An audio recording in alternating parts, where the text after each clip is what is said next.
Je me souviens clairement de ce premier jour où je me suis sentie bizarre, comme si quelque chose avait envahi mon corps. De légères courbatures un peu partout, mal aux articulations et en particulier celle des mains. Un mal de tête sourd et distant, une impression de fièvre qui n'en était pas. À part ça, j'étais en forme, pas assez malade pour que ça soit le Covid, et pourtant, je ne m'étais jamais sentie ainsi auparavant. Je me souviens la veille du confinement, m'être arrêtée devant la porte de la pharmacie, et ce panneau qui disait « En cas de symptômes du nouveau coronavirus, ne pas entrer, mais envoyer quelqu'un d'autre à votre place. » Interloquée, je ne savais plus quoi faire. Ces légers symptômes ne m'avaient pas quittée, mais je ne toussais pas, je n'avais pas de fièvre. Est-ce que j'allais mettre d'autres en danger ? Étais-je malade ou ne l'étais-je pas ? Je ne savais pas trop moi-même, mais je n'étais pas inquiète. Pleine d'optimisme, et comme des millions d'autres Français, j'ai fait les grosses courses comme j'ai pu, malgré les rayons dévalisés. Puis, le 7e jour est arrivé, avec un nouveau symptôme. J'avais l'impression d'avoir une ceinture me comprimant le bas des poumons, et je ne pouvais inspirer à fond. Mais le lendemain, plus rien. Tous ces étranges symptômes se sont envolés, me laissant uniquement avec un mal au sinus. Cette douleur allant croissante, au bout de quelques jours, j'ai téléconsulté mon médecin. Comme c'était pratique de ne pas devoir se déplacer. Elle m'a annoncé que je faisais une surinfection au sinus suite au Covid et m'a prescrit des antibiotiques. J'ai fini le traitement prescrit, puis la boîte comme il en restait, et cette curieuse sinusite ne passait pas. À part ça, j'allais bien. J'étais pleine de projets et je vivais à 100 à l'heure, essayant de ne pas trop penser à cette sensation étrange que ce qui avait envahi mon corps le 13 mars ne voulait pas tout à fait partir. Quand je trouvais quelques minutes de libre, j'inhalais des huiles essentielles, espérant que cette douleur qui accompagnait mes journées finirait par partir. Puis, le jour fatidique est arrivé, quand un premier malaise m'a terrassée et envoyée aux urgences. Je ne comprenais pas ce qui m'arrivait, mon corps semblait me lâcher. Mais quelques heures plus tard, tout allait bien à nouveau. Quelques vertiges, un peu de fatigue, et puis la sinusite est partie, comme elle était venue. Mais elle a laissé place à un autre malaise, puis un autre et un autre. Les malaises sont devenus quotidiens, et avec eux, un florilège de symptômes plus bizarres les uns que les autres. Persuadée que les analyses et examens qu'on me faisait passer allaient apporter un diagnostic et, avec lui, un traitement, je ne m'inquiétais pas, mais j'étais désespérée pour avoir une solution. Mon espoir allait lentement tourner en désillusion.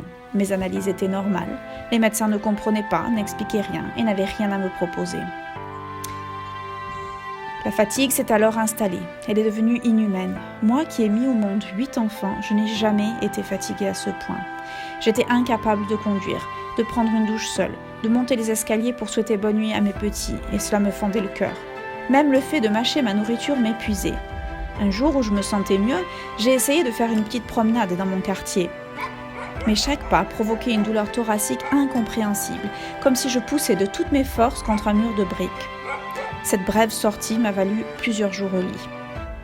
Jamais je n'ai autant consulté, jamais je n'ai autant vu de spécialistes, mais aucun n'a pu m'aider. Au pire, ils insinuaient que c'était dans ma tête que je somatisais. Et là, c'était double peine, car je me tournais vers eux pour trouver de l'aide, et eux, ils me couvraient de honte et de confusion. Au mieux, ils me croyaient et reconnaissaient leur ignorance devant ce nouveau coronavirus, mais là encore, sans proposer de traitement. Dans cette errance médicale, je cherchais désespérément l'origine de mes troubles, et le peu d'énergie qui me restait, je l'employais à lire un maximum de publications scientifiques. Je remercie Dieu qui m'a dirigée vers les bonnes personnes et un début de réponse.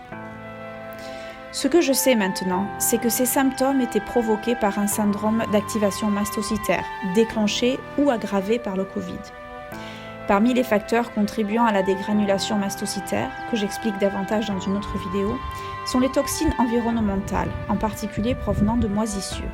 Or, notre maison, mal ventilée, avait eu plusieurs dégâts des eaux et des moisissures se cachaient dans plusieurs pièces. En quittant cet environnement, mes symptômes, sans disparaître totalement, diminuaient considérablement. Je serai pour toujours reconnaissante aux amis qui m'ont hébergée le temps que notre maison soit assainie. J'ai pu faire des analyses qui ont montré un taux de mycotoxines provenant de bâtiments ayant eu un dégât des eaux 6 à 7 fois supérieur au taux habituel dans la population générale. Non seulement l'exposition aux moisissures amplifiait la dégranulation mastocytaire, mais en plus, les études montrent qu'elles abaissent significativement les lymphocytes T et B, qui constituent la première ligne de défense du corps. L'interniste qui me suivait a été catégorique. Ces mycotoxines ont affecté mon système immunitaire, conduisant à cette réaction anarchique face au Covid. Une fois que j'ai commencé à faire un traitement pour détoxifier mon corps, une bonne partie de mes symptômes se sont atténués ou ont carrément disparu. Je sais aujourd'hui que ce même traitement a également une action sur les mastocytes et sur l'histamine qu'il dégage. Nous étions alors au mois de juin. Dans le même temps, je découvrais sur Internet que nous étions des milliers en France et des centaines de milliers dans le monde à souffrir de symptômes persistants suite au Covid, et bien souvent avec des examens restés négatifs. Je n'étais pas seule, nous n'étions pas fous. Relégué pendant longtemps au second plan au profit des décès et des hospitalisations en réanimation, et à juste titre, le Covid long était enfin en train d'émerger. Progressivement, les médias ont commencé à en parler, et lentement, trop lentement certainement, le corps médical allait en prendre conscience. J'allais mieux donc, et d'autant plus que la découverte que nous étions si nombreux à nous battre me donnait du courage. Mais cette fatigue ne me lâchait pas, et les rechutes suivaient mon cycle hormonal qui lui aussi était détraqué. Pourtant, personne n'avait pensé à faire un bilan hormonal complet. Or, un médecin m'a appris il y a quelques semaines seulement que lorsque le corps est inondé d'histamine, il réagit en produisant plus d'adrénaline pour gérer ce trop-plein d'histamine. Mais quand il y a une production incessante d'adrénaline, ce qui doit arriver arrive. Les glandes surrénales sont mises à plat. Par un concours de circonstances qui n'a rien du hasard, Dieu m'a conduite vers un merveilleux médecin fonctionnel. Elle a su faire des analyses plus poussées et a tout de suite trouvé que mes hormones correspondaient au taux d'une femme de 90 ans. Ce n'est pas étonnant que j'étais si fatiguée. Depuis que je suis supplémentée, je revis vraiment. La fatigue terrassante s'est envolée. Les quelques symptômes qui me restent sont clairement liés à l'histamine que j'ingère ou que mon corps produit. 1 an plus tard, il m'arrive de me sentir quasiment normale plusieurs jours à la suite, même si les rechutes reviennent toujours par vagues. De nombreuses questions demeurent. Par exemple, y a-t-il une persistance virale qui entretient la dégranulation mastocytaire ? Y a-t-il des réservoirs de virus dans le corps et se réactive-t-il tous les quelques ? Aurons-nous toujours ce syndrome d'activation mastocytaire comme une maladie chronique qui nous accompagne le restant de nos jours ? Seule la recherche scientifique et le temps nous le dira. Mais pour l'heure, je veux célébrer le chemin de guérison parcouru et savourer l'instant présent. Cette année m'aura appris combien la santé est précieuse et combien elle est fragile, et la responsabilité que j'ai d'en prendre soin. Je suis tellement reconnaissante d'avoir retrouvé aujourd'hui une vie à peu près normale et la capacité de prendre soin de ceux que j'aime.